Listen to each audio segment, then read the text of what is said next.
রিজিক বৃদ্ধির অনেকগুলা ধাপ আছে। আমরা কিছু বিষয় নিয়ে আলাপ আলোচনা করছি এর আগে। আজকে আরো ২ টা বিষয় নিয়ে আলাপ আলোচনা করব। নাম্বার 1 সেটা হচ্ছে আত্মীয়তার সম্পর্ক বজায় রাখা।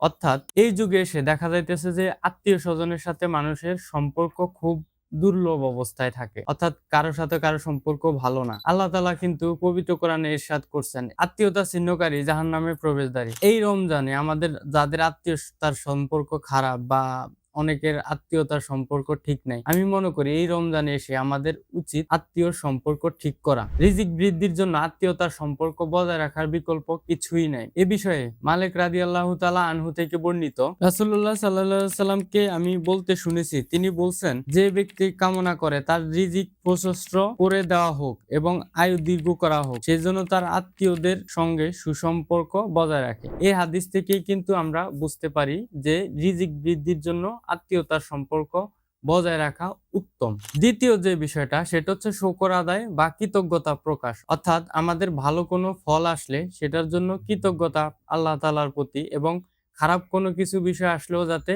আল্লাহর প্রতি আনুগত্য থেকে কৃতজ্ঞতা প্রকাশ করা, এবং হচ্ছে যা পেয়েছি তা নিয়ে যে শুকর আদায় করা, এটা হচ্ছে রিজিক বৃদ্ধির জন্য সর্বোত্তম ফলপ্রসূ। এ বিষয়ে আল্লাহ তাআলা পবিত্র কোরআনে ইরশাদ করেন, যদি তোমরা শুকর আদায় করো তবে আমি অবশ্যই তোমাদের নিয়ামত বাড়িয়ে দেব, আর যদি তোমরা অকৃতজ্ঞ হও নিশ্চয় আমার আযাব বড় কঠিন। সুতরাং আসুন আমরা রিজিক বৃদ্ধির জন্য আত্মীয়তার সাথে সম্পর্ক বজায় রাখি এবং যা পেয়েছি তা নিয়ে সন্তুষ্ট থেকে শুকর আদায় করি, এবং যা পাই নাই সেটার জন্য শুকর আদায় করি। ধন্যবাদ।